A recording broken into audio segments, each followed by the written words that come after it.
ప్రాజెక్టులు ఏవేవి ఎట్లా హ్యాండ్ ఓవర్ చేయాలనో కంప్లీట్గా గెజిట్ నోటిఫై చేసింది అధ్యక్ష 15/7/2021.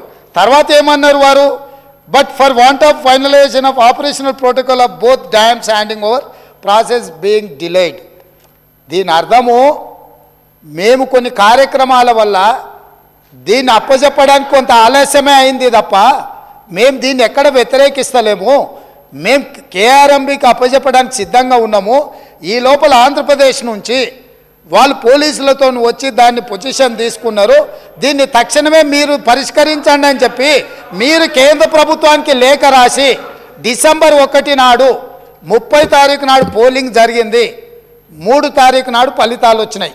1 తారీఖు డిసెంబర్ నాడు స్పష్టంగా ఆనాటి ముఖ్యమంత్రి మరియు సాగునీటి పారుదల శాఖ మంత్రి కల్వకుంట్ల చంద్రశేఖరరావు గారు వారి ప్రిన్సిపల్ సెక్రటరీ సాగునీటి పారుదల సెక్రటరీగా అఫీషియల్గా వీళ్ళు లెటర్ రాసి ఇన్ని రోజులు ఇన్ని నీతులు చెప్తున్నాడు కదా, ఇన్ని రోజులు మా స్మితా సబర్వాల్ గారు ఈ రకమైన లేఖ రాసిండ్రు మా ప్రభుత్వ విధానము అని ఎప్పుడైనా చెప్పినా ఈరోజు ఉత్తమ్ కుమార్ రెడ్డి గారిని లేఖ తీసుకొచ్చి బయట పెట్టినాక ఇప్పుడు మాట్లాడుతున్నారు ఏంది, అవును మా స్మితా సబర్వాల్ గారు లేఖ రాసిండ్రు మా ముఖ్యమంత్రి గారి ఆలోచననే ఇది అని. ఇప్పుడు నేనేం అడుగుతున్నా అధ్యక్ష అంటే వీళ్ళ బాధ ఏంది అసలు, ఇప్పుడు అప్పచెప్పాలనా వద్దని మేము అన్నప్పుడు తీర్మానం చేసినప్పుడు చర్చలకు శశపిశలకు తావెక్కడిది. 100% ఈ ప్రభుత్వం ప్రతిపాదించిన ఉత్తమ్ కుమార్ రెడ్డి గారి సభలో ప్రవేశపెట్టిన తీర్మానానికి అన్కండిషనల్గా మేము మద్దతు ఇస్తున్నాము. పదండి ఢిల్లీకి పోదాం కొట్లాడదామని వాళ్ళ నోటి నుంచి వస్తలేదు ఎందుకు అధ్యక్ష? అసలు వాళ్ళ నాయకుడు ఎందుకు రాలేదు, ఎందుకు ముఖం చాటేసిండు అంటే ఈరోజు ఇక్కడికి వస్తే వీళ్ళకెవ్వరికి విలువ లేదు అధ్యక్ష. పార్టీలో వీళ్ళ మాటకు విలువ లేదు, మనుషులకు విలువ లేదు. పార్టీ యజమాని ప్రతిపక్ష నాయకుడు వారు వచ్చి మాట్లాడాలి ఇక్కడ. వారు ఎందుకు ఈరోజు ఇంత ముఖ్యమైన కృష్ణానది జలాలకు సంబంధించి శాశ్వతంగా తెలంగాణ రైతాంగం జీవితాల మీద మరణ శాసనం రాసే పరిస్థితులు ఉత్పన్నమైతే వారు సభలోకి రాకుండా ఈ సభలో జరుగుతున్న చర్చలో వారి అభిప్రాయం చెప్పకుండా వీరు చెప్పే అభిప్రాయానికి ఎలాంటి విలువ లేదు. వీళ్ళు ఎంతసేపు మాట్లాడినా ఈ మాటలకు ఈ చర్చలకు ఏమాత్రము చట్టబద్ధత లేదు.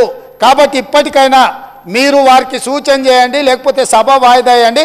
చంద్రశేఖరరావు గారిని సభలోకి రమ్మనుండ్రి.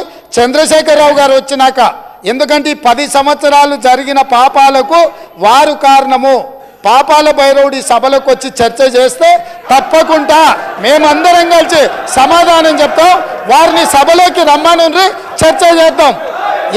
ఎవరు తప్పు చేసిండ్రు, ఎవరు తెలంగాణకు అన్యాయం చేసిండ్రు, ఎవరు తెలంగాణకు రావాల్సిన కృష్ణానది జలాలలో వాటాలను ఎవరు తెగ నమ్ముకున్నారు, ఎవరు చేపల పులుసుకి అలసిచ్చిండ్రు వారి నీళ్ళ దోపిడీకి వారి సభలోకి రమ్మనుండి.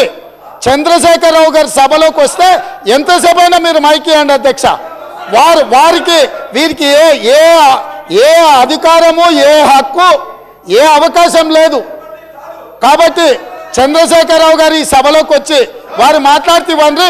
ఇక వారు మాట్లాడడానికి ఏమీ లేదు, వారు చెప్తే వినడానికి కూడా ఏం లేదు అధ్యక్ష.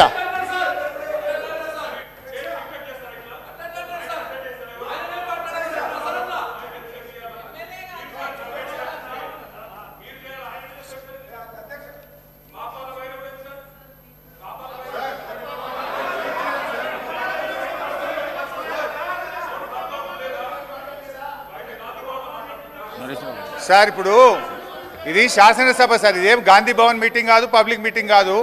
ముఖ్యమంత్రి గారు మాట్లాడిన అన్పార్లమెంటరీ లాంగ్వేజ్ను మీరు దయచేసి డిలీట్ చేయాలని చెప్పి రిక్వెస్ట్ చేస్తున్నా అధ్యక్ష. ఇప్పుడు ఎందుకంత రంది పడుతున్నారా మీరు? హరీష్ రావు గారు అధ్యక్ష లే మాట్లాడు కాదు, డిస్కషన్ 2 విషయాలు అధ్యక్ష. ముఖ్యమంత్రి గారు ఒక విషయం చెప్పిండు, దీనికి ఒప్పుకుంటున్నామా ఒప్పుకుంటలేమా, దానికి మీరు డిస్కషన్ వేరే విధంగా తీసుకోకపోతే అది ప్రాబ్లం అవుతుంది సభకు. దయచేసి కన్క్లూడ్ చేయండి మీరు. అధ్యక్ష ఇప్పుడు స్మితా సబర్వాల్ లెటర్ గురించి మీరు మాట్లాడుతున్నారు. అదే విషయాన్ని రాహుల్ బొజ్జా గారు కూడా అదే లెటర్లు రాసినారు. ఆపరేషన్ ప్రోటోకాల్ అంటే ఏంది అధ్యక్ష? ఇప్పుడు రాహుల్ బొజ్జా గారి లెటర్ కూడా చదివి వినిపిస్తే ఒకసారి page number 3 KWDT 2 is mandated to make operation protocol between Andhra Pradesh and Telangana under section 89 remaining adjudication by KWDT 2 Telangana is willing to consider for ad hoc operation protocol 50-50 ఇప్పుడు ఇందాక 50-50 మీరు ఎందుకు ఒప్పుకున్నారు మీ secretary రాసింది 50-50 ఇవని ఎప్పటిదాకా రాహుల్ బొజ్జా గారు అయితే ఎప్పటిదాకా